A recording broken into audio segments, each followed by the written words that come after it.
Good morning, everybody, and welcome to the Rangers Review morning briefing for Monday, the 30th of January. I'm Derek Clark, and I'm joined this morning by a full team. First of all, Joshua Barrie. How are we doing, Joshua? Yeah, good, Derek. Lots to discuss. Obviously, the Raskin move seems to be accelerating this morning. So, looking forward to chatting about it. Certainly is. And Stevie Clifford also joins us. How are we getting on, Stevie? Yeah, good morning, mate. Good morning, Joshua. Good morning, everyone. The Raskin news, as Joshua says, is hopefully heading in the right direction now, and it's pretty exciting. So, looking forward to discussing it this morning. Nice to have some positive news.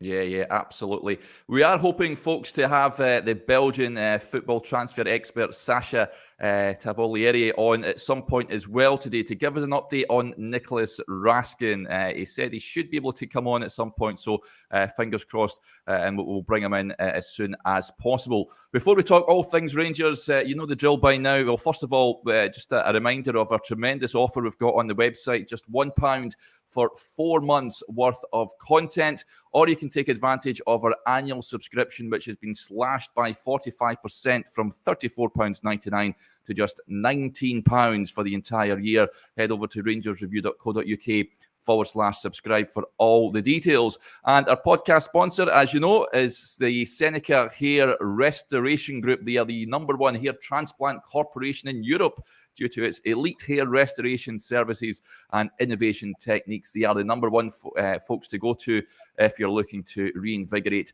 at the top of your dome. And all the links to their social media channels and website is in the description box, folks. So do go check them out.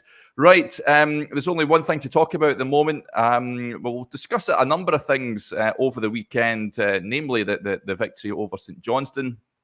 However, the Nicolas Raskin deal seems to be moving ever closer, Joshua. Apparently, it's all done. Rangers have reached an agreement with Standard Liège, who were holding out for a transfer fee. They wanted to bring in, recoup a bit of money for him. He is out of contract in the summer, of course, but Rangers negotiations have finally landed the Belgian midfielder, the 21-year-old will follow Todd Cantwell in at Rangers. There's a lot of dubiety at the moment with regards to the actual fee. €2 million is being quoted by Belgian football journalists, Joshua. Hopefully Sacha can put us right as well if he comes on later on. And a 20% sell-on fee. What's your feeling towards the Raskin deal? It looks to be all but done now. Yeah, if it is done, then I think it will be a huge signing, Derek. It has kind of dominated the January window, or certainly the second part, ever since Michael Beale said he wasn't going to talk about Nicolas Raskin, and then and did talk about him a bit. And I think ever since then, people have taken a little bit more interest in what type of player he is. We've got a scout report on the website today, which is in the comments in the description. Really exciting player, Derek, and I think he's the type of player that Rangers have needed. Midfielder with personality, who's young, who can break lines. Again, all this is included in the scout report. But and Sacha said this in your interview with him, Derek. But he just always goes forwards, and sometimes he loses the ball because of that. But I think you'd rather maybe, I presume, coach a player to play the odd safe pass. It's easier to do that than to coach a player to take risks. And Rangers don't have a player like that in the midfield. So if the deal gets over the line, then I think it's a really important signing. And again, like Cantwell, it fits the description of a player who can come in and be a starter and be a big player for Rangers for a few years, but also in the future possibly return a big fee. So if it does go through, Derek, I think it's a really exciting deal. Stevie, there's a lot of excitement amongst the majority of Rangers fans from what I can see on social media. There are some who are questioning why the club are splashing out this amount of cash on someone that they can pick up for free in the summer. Do you share that sort of share those views? I'm going to try and be positive on this one. For somebody of Raskin's talents, I think in an open market you would be paying over £10 million for.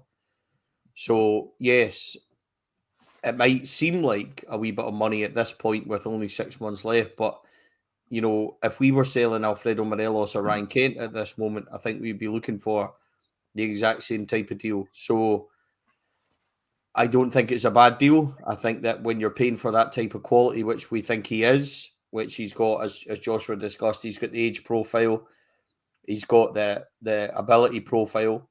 So if let's get him in now.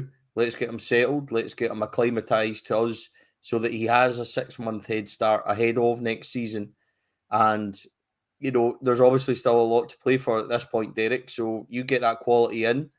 He can help us not only in that, but more importantly, probably league-wise and things, he can be ready for next season with them, Cantwell. And it also means, Derek, that, the manager spoke about he wanted a number 9, he wanted a goalkeeper, he wanted a centre-half and things. So if we get some of this business done right now, like we're looking to do, Cantwell already in, Raskin arriving, I've got no problem with paying, a couple of million euros for him. So obviously looking to get that confirmed, because some of the reports have been, and Michael Beale did say that some of the fees were not accurate. So yeah, I'm not going to get overexcited or too hung up on it. I am just really looking forward to this lad arriving. I really think, as Joshua said, and these guys are the experts, Joshua's going to know, and Sasha, the profile that they give you, this boy's going to be really good. So it's an exciting signing for me. And Derek, a Rangers review for Stevie's happy on a Monday morning. So it's really good news for me.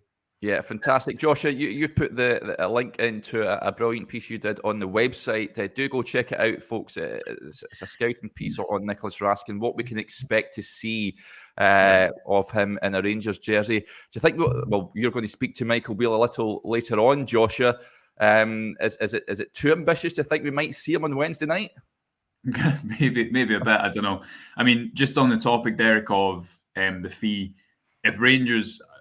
Obviously, we don't know that this fee is definitely done, because the old saying that you don't know it's done until Raskin or anyone else is holding the scarf. If the deal wasn't to get done, then I think maybe people criticising would say the opposite thing, that Rangers should have just paid the money. So I totally agree with Stevie. If it's a case of paying that money to get him in now, Rangers will recoup far more than that in value for what he'll offer. Just looking at the scout report now, Derek, which, as you say, is on the website. And if you look at his radar, the things that really stand out is his expected goals assisted, which I'll break down for anyone who shudders at the expected goals, the mention of expected goals.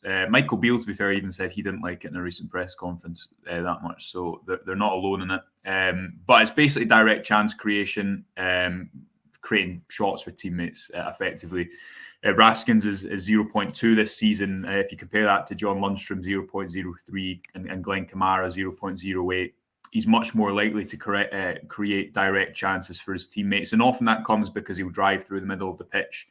He's hard to get past because he's got this low centre of gravity. You'll see when he wins the ball back off and he waits a little bit, then sprints in based on his opponent's first touch, because he has that real physicality, and for the same reasons as he's difficult to get past, he's quite often difficult to shift off the ball as well. And it's really common, Derek, to see him make runs beyond the midfield, not always just sit back, and try and circulate the ball. So as mentioned a second ago, I think there'll be an element of he'll need to mature on the ball at points and learn that sometimes he needs to keep it. But Rangers need a risk taker in the middle of the park. I think they need someone who can carry them up the pitch. I think Beale said in a recent press conference, might have been his last one, Derek, that the kind of box-to-box midfield profile is what he wanted. And we know, everyone knows from watching especially Stephen Davis a few seasons ago, what you need is a deep line midfielder. I think in the Scottish Premiership, when you're playing for a club like Rangers, you need to be able to contribute to the attack. And Raskin certainly, in a number of ways, is able to do that, and is the way he wins the ball back, which is again something that Davis did brilliantly, which is often overlooked, the way he positioned himself to keep the opposition under pressure by not allowing them to counter-attack. Raskin's got really high stats. Again, you can see it in the pieces, 97th and 96th percentile. So some of the highest tackles, possession-adjusted tackles and regains in the whole of the Belgian top flight. So really exciting signing if it is to go through, Derek. And you can read a lot more about him on the website. Can I just say, just on that, Derek, Joshua, that's such a important point about what we miss and what we need. We've all said for a long while we lack that dig and we lack the ability to tackle and win the ball back and then play it off quickly. The profile that Nicolas Raskin's got ticks all the boxes for what we actually need and what we've been discussing since 2019. In fairness, Steven Gerrard said that the midfield needed an upgrade then, and they've been watching this boy for a long time. He has been on the radar of Steven Gerrard and Michael Beale even before the transition of Giovanni Van Bronckhorst and then back to where we are now. So this for me, and listening to Joshua with the stats and things there, it's really exciting. And he is, for me, the exact type of profile that we've been looking for and we're needing. So this is a really good one for me. Yeah, and this is a comment Andrew Ferguson says, Raskin is the next Barrie. Well, similar profile, yeah, absolutely. Yeah, similar profile, but I think he's got a way to go to be, if he's half as good as Barrie Ferguson was for Rangers, then I think we're on to a winner. Lots of other comments coming in. Let's touch on some of the big talking points from the weekend. First of all, Incremental Assassin says, I was half expecting to see Derek still working his way through his courses in the Blue Sky Lounge this morning. Yeah, what a life, Derek! What a life. Yeah, I was very fortunate to be up there prior to the game on Saturday, and they've decked it out tremendously well. It was mobbed. They're so busy on non-match days as well, but there was 330 people around that in there on Saturday. The food was absolutely sensational, and you really looked after there. So Rangers have done a cracking job sorting all that out. And yeah, it's a real money spinner for the club. So yeah, fantastic experience. If you get the chance to go, folks, then I'd urge you to do so, because yeah, a good time was had by all. Especially me, that's for sure. Stevie, you're chuckling away there at the phone.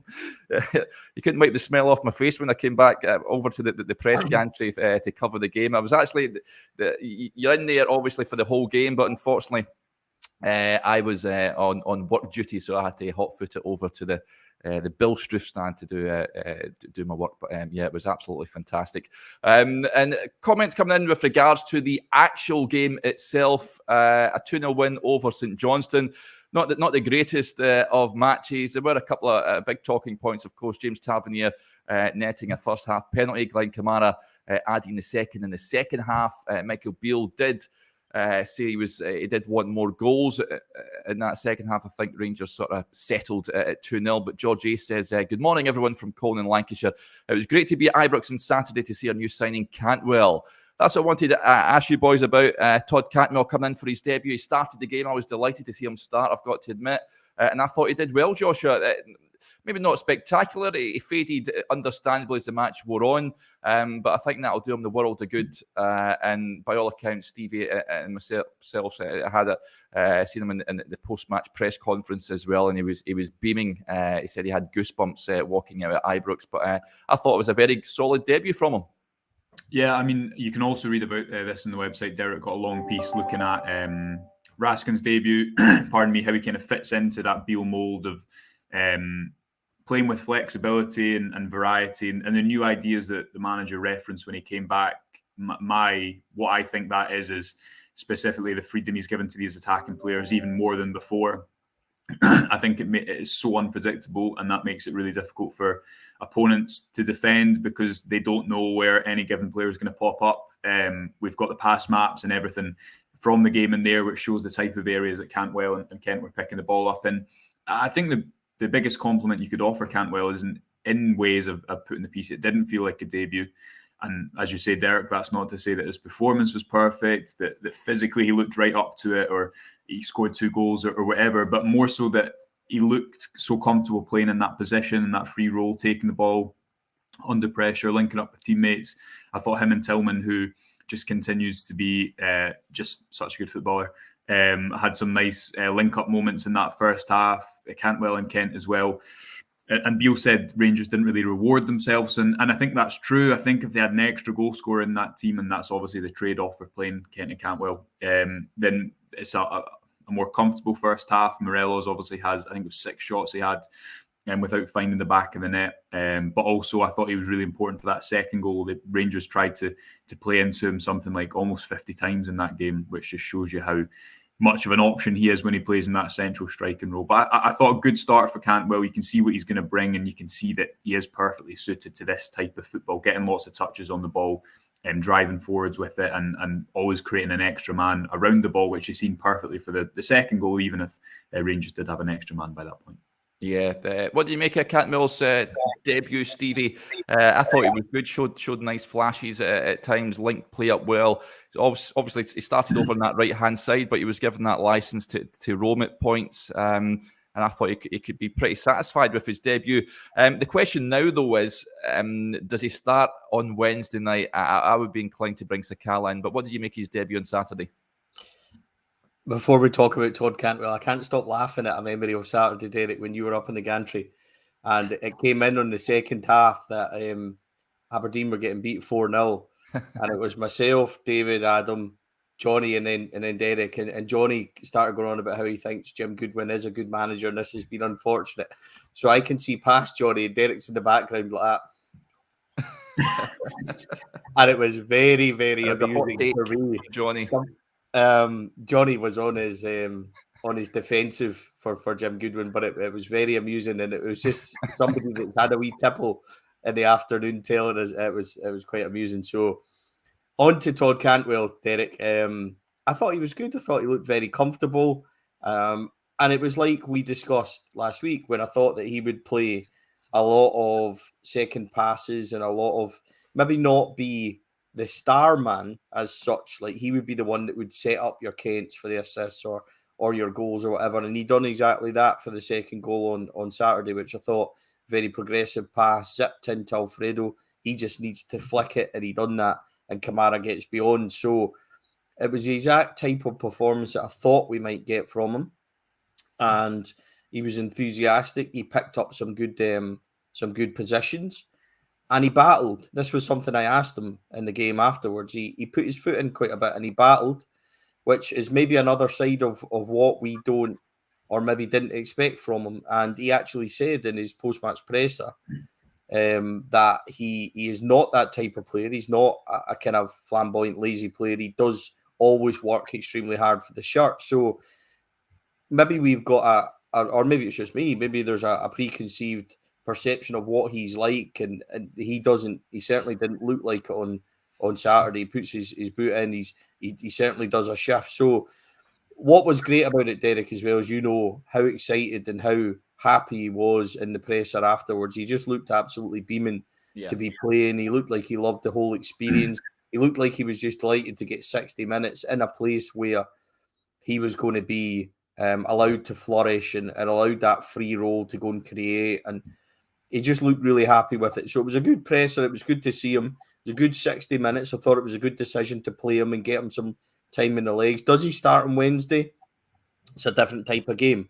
You know, last week, Michael Beale talked about maybe even playing two up for Wednesday night with Antonio and Alfredo. So whether he's keeping us guessing or keeping Hearts guessing as well is quite possible. But it's certainly an option now. I think Todd Cantwell's done enough in his opening sort of cameo debut to say that I am available and I can get more game time. But as a first glimpse of him, and it only was a glimpse, but as a first glimpse of him for 60 minutes, I was really happy with what he offered and really delighted for him personally, because he looked just so happy and so excited to have found a place like Rangers and Ibrox and to be back playing. He spoke really well about Ibrox as well. So delighted for him, and hopefully it's just a small part of what we can see. He even said that there, didn't he? He said that this was only a slight percentage of what he can bring and what he can give. So, no, very positive performance and from Cantwell.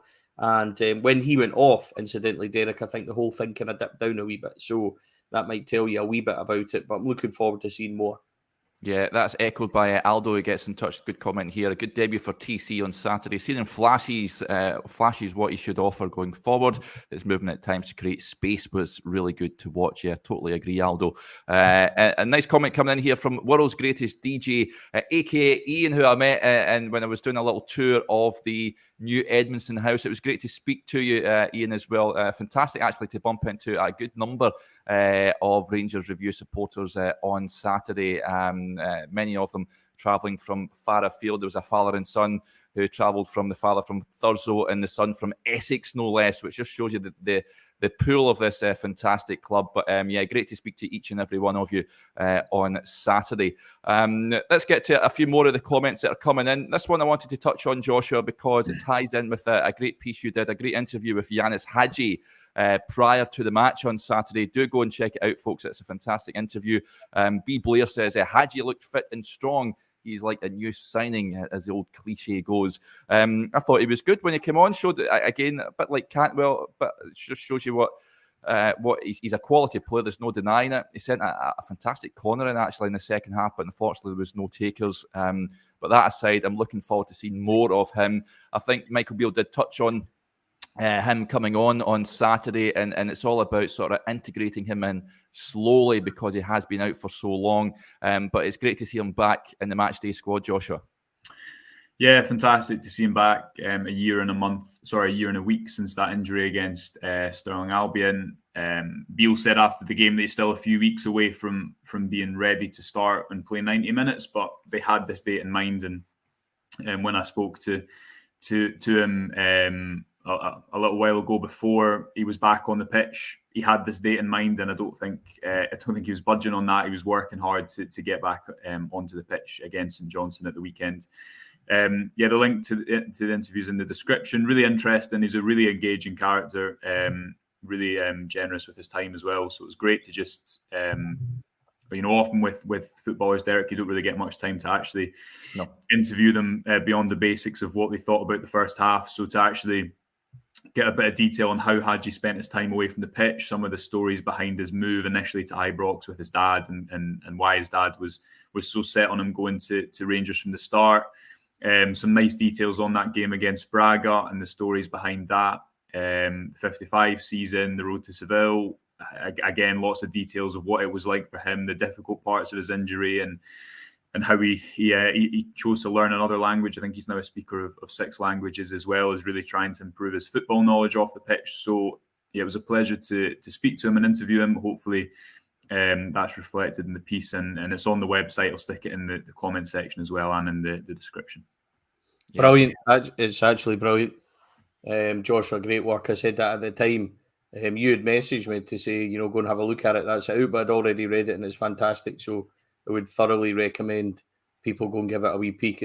It's a really good piece. And I know how hard Joshua worked on it and how excited he was to go and meet Yanis as well. So, no, great piece and thoroughly well worth going and having a peek, folks. It's really good. Yeah, let's get a few more of the comments coming in. I love stories like this. Elvis Brown says, good morning, lads. Happy with Raskin coming in. We took 2 minibuses from Liverpool for the game on Saturday. We are Merseyside orange and blue. Absolutely super. And this is an interesting one. One of the other talking points from the game, and as soon as it happened, Stevie, I was thinking this is back page headlines for the next 4 days.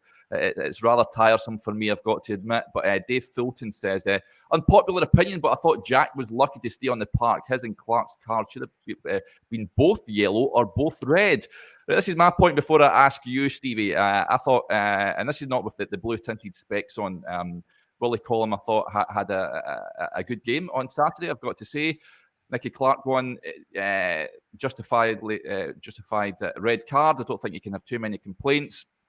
The Ryan Jack one I thought was the yellow, and Willie Collum, to his credit, did go and check the monitor. As soon as you see the referee heading over to the monitor, you think maybe there's merit in it being a red. But fair credit to Willie Collum, he stuck to his guns and he showed the yellow card. And I thought those were the 2 correct calls. The penalty, it's harsh. It's what the handball is at the moment. I thought it was pretty harsh, but the rules are rules, I guess. But what do you make of this point from Dave Fulton, Stevie?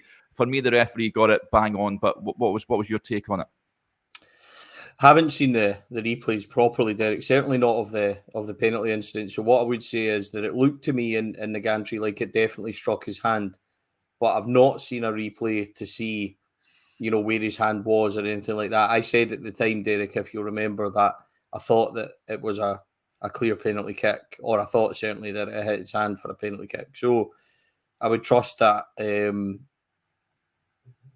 they checked it on VAR and things, we would get the right decision. As for the red cards, I said at the time, Nicky Clark, I thought it was clumsy, but he goes over the ball. It's a straight leg with the studs showing, and the height that he hits Ryan Jack. And we've spoken about this before. Endangering an opponent when you hit him at that height, he's out of control. Now, people say that he maybe had a wee tug and things from Ben Davies. I don't think that Davies did tug him. I think he's close to him and pressurising him. But Clark, I don't think it's, I don't think it's overly aggressive. I just think it's clumsy. But if you see the actual video, he goes over the ball, studs flat onto Ryan Jack, just under his knee. And I think that it's a correct decision. Now, I know that everybody will look at it and say this and that, but from an official point of view, as official as in the guidelines, the laws of the game, then I think that's spot on. Ryan Jack's one for me, and this might be controversial or not, is just below a red card. And the only reason it's just below a red card, and incidentally, another referee might have produced a red card. I think it's that close. When you go in with a straight leg like that, showing your studs again, and you catch a player forcefully like he done, I think he's really lucky. The only thing that I think stops it being a red card is because he's not off the ground and the contact is as low as it possibly can be, which is base of the foot, ankle. But I think it's extremely close, Derek. And I would also say that if that had happened to us, and if it had been one of our players, I think quite rightly, maybe we'd all be calling for red. So I think it's a really close decision. I think that it could have been given, and I still watch it, and there's parts of me that thinks, that how close it was. So I'm not certain that Willie Collum got that right. I'm not saying he's not, but I'm just saying it's such a close decision for me. The only thing that stops it is the height. And I think that's one of the ones. And what Will says there, one of those orange card moments, I think that's right. It's right in between. I think if he gets sent off, he can have no complaints. And he did kind of lose. He kind of lost his composure a wee bit. It was a bad challenge from his point of view. He's obviously got a really nasty gash. Michael Beale was saying it underneath his knee, etc. Understand all that. But he needs to possibly be a wee bit more guarded. And what people are saying, that's what I'm trying to say. It is low, and that's what stops it being a red. But when you're that straight-legged and you're going in at force, like he did, it could have been. So I do think if it was any higher, then he would have went. And I think it was just the angle and the fact that he wasn't high that keeps him on. But two certainly big moments. Out of nothing, Derek, as well. It was a game that Rangers were completely in control of and creating chances. Alfredo Morelos could have had a hat-trick in the first 20 minutes. Incidentally, I thought he was very good on Saturday. I've read a lot of people saying about comments about his performance. I thought Alfredo Morelos was excellent in terms of holding up, all-round play, bringing people in. He had another assist. So that's 9 goal involvements for him, which is the highest since Michael Beale took over. See, I've been listening to Joshua too much, but 9 altogether, and I thought he was really good. And again, when he went off, the difference between when he was playing and when he went off is huge. Now, his finishing isn't quite there. I get that. I completely understand. And people will say that's the biggest. Of course it is. I understand that for a number 9, it's the most important. But his all-round influence and all-round play was very promising, and I think there's just little signs that his all-round game is beginning to pick right up and he's beginning to go. So in terms of those moments, they came completely out of left field and it really broke up, I think, that the first half as well. There was a good maybe 10 minutes left, plus 6 minutes injury time or whatever when that happened. So big moments. Nicky Clark one for me, penalty for me, looked to be spot on. Ryan Jack one, I still think that's right borderline. So he's went yellow, fair enough for him because of the height, I would imagine, but it's still a very close one, Derek. So I appreciate that might be controversial and people will be like, oh, how can you say it? But it's just my own opinion that I think that it was really close. Yeah, the comments seem to be sort of 50-50 on whether Ryan Jack deserved to be sent off. There's no doubt about it. There's no need to make a challenge at that area of the pitch, really, when he went in at that force. But I think Colin did get it right in the end. Curry Muncher, though, is taking issue when we say Colin had a decent game. He says, how can Dale say Colin had a good game? He gave a foul against Morelos when two St Johnstone players tackled each other. Listen, in Willie Collins' scale of refereeing, I thought he's had much worse games than he did on Saturday. I thought he got the big calls right, and that's where I am with regards to that. I've went on record saying the officials in this country should be full time in the top flight of the game here. There's no reason why they shouldn't be, but at this moment in time, I think we just have to live with the officials that we have, unfortunately. But in the end, I think we weren't talking about the referee when we're leaving Ibrox on Saturday. Other people would have been, but for me, it was all about another Rangers win under Michael Beale, Joshua. And one of the other big talking points from that game is Malik Tillman again impressing. You done a bit of an analysis on him yesterday. Fraser Connell says Tillmania. It was his tracking back and his defensive duties that have been catching the eye of late. This whole Malik Tillman is lazy. You don't seem to hear as much anymore, do you? His work rate is certainly improving. Yeah, we wrote a piece. I don't know when the date is. I'll try and find it. But even before Beale was there, and I think he was still learning.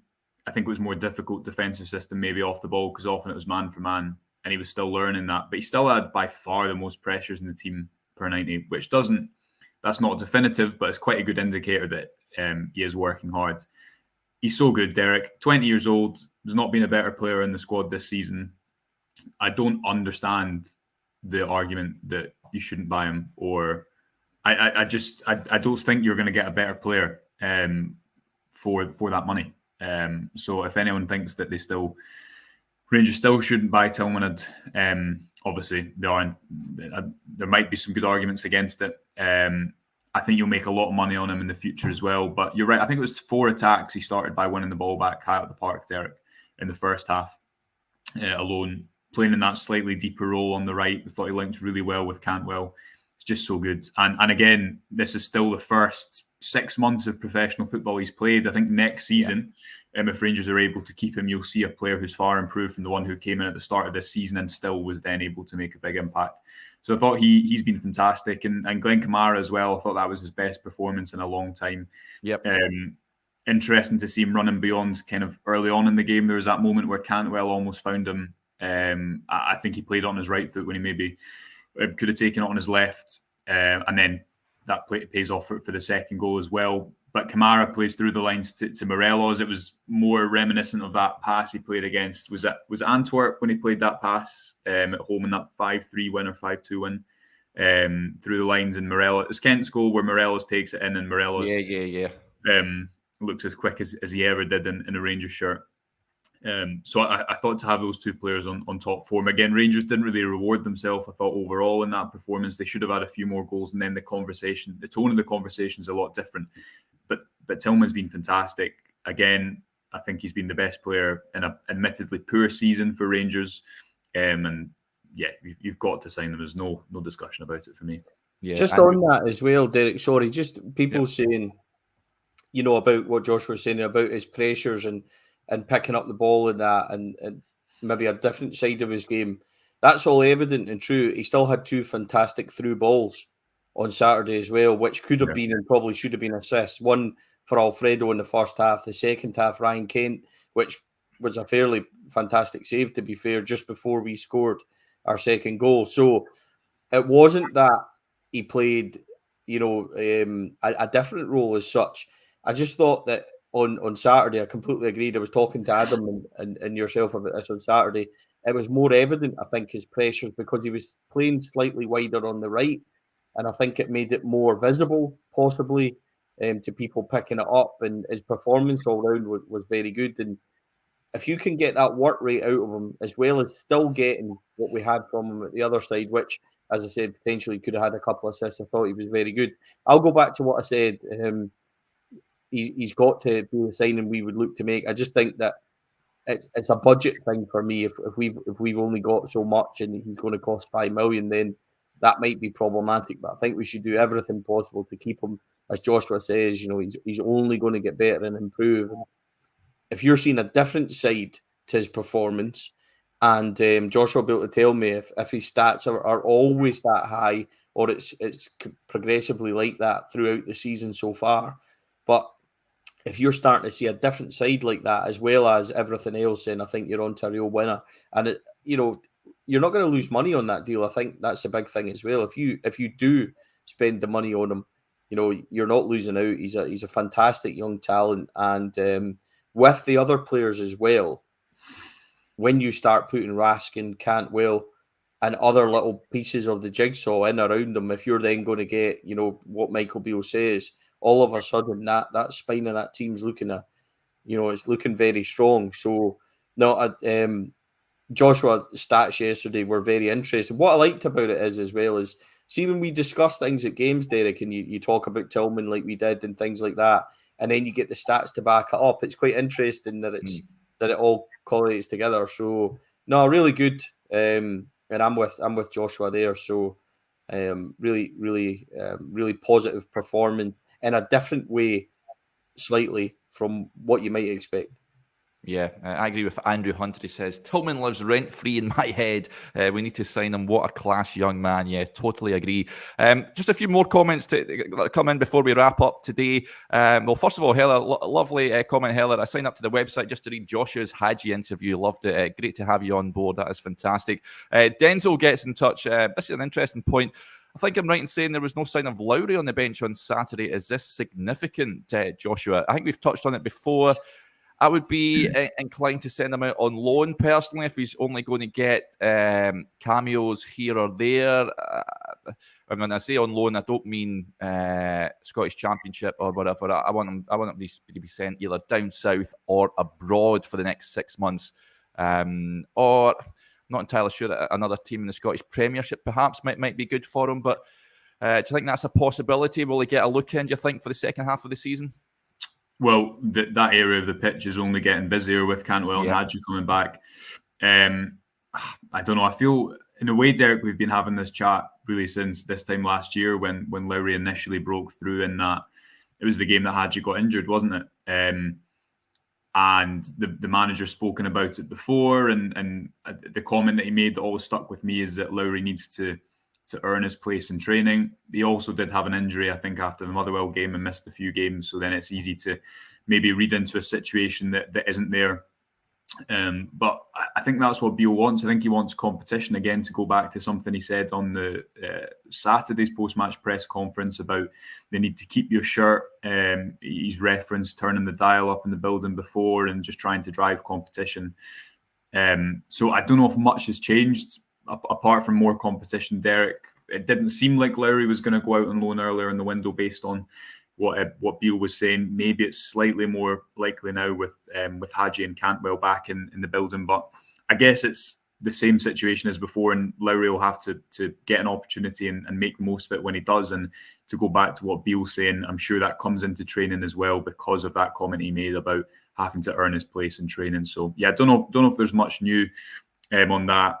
Would be less surprised about a loan now, I guess, just because there's more players that have come in. But again, that didn't seem like a real possibility when Beale was speaking earlier in the transfer window. Yeah, I love this from Massey. 7726 says, morning guys, just woken up at 3 a.m. here in Alberta. Happy to see Raskin joining. That's a dedication for you, getting up at 3 a.m. and sticking on the Rangers review. Love that. And Neil Spears says, can I get a fan badge? Watch all your podcasts. If we did have them, Neil, we'd certainly send one out to you. We need to get some merch organised, I think. We've got gilets, don't we? Have Tim Sherwood style gilets. Just me and you, though, I think, Derek, have gilets. You wear yours in the dog walk. Mine's is away in the cupboard somewhere. So I don't have a gilet. Well, you can have mine. I'm freezing as well at all these games and stuff, and I don't have anything. I don't even have a fan badge, Derek.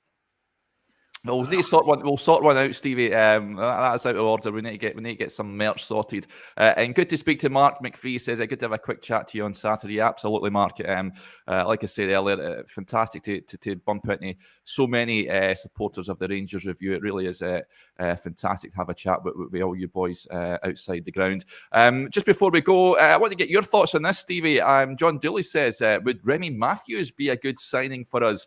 St Johnstone goalkeeper. I know you're shaking your head there. I think this was another hot take from Johnny. I think we had a discussion during the game whether he'd be a. These hot takes, honestly, these hot takes.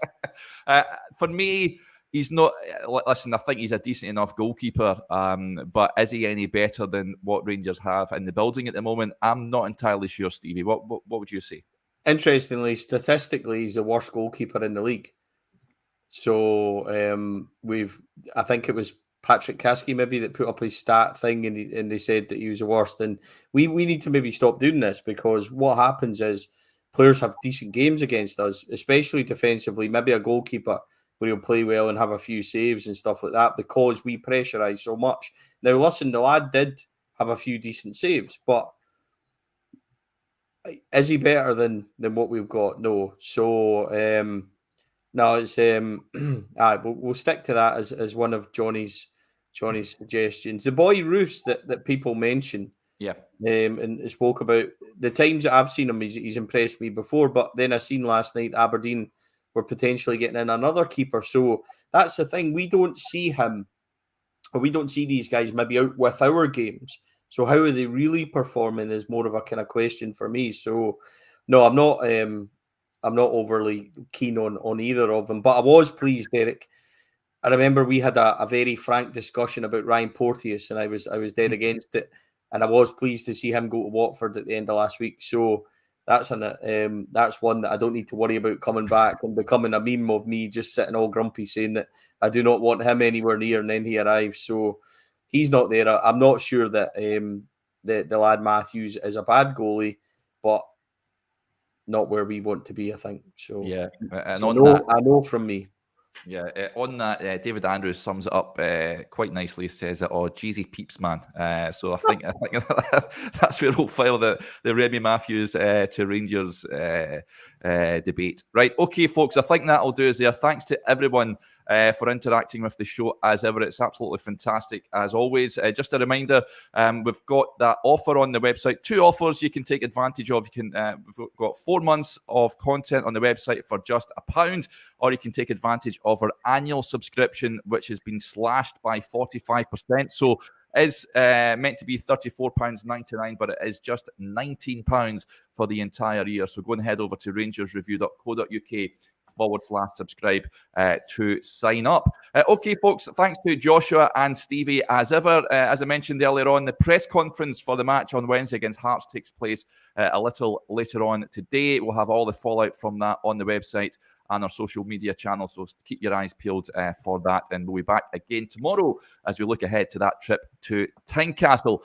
Right, enjoy the rest of your Monday, folks, and I'll speak to you later on. Bye.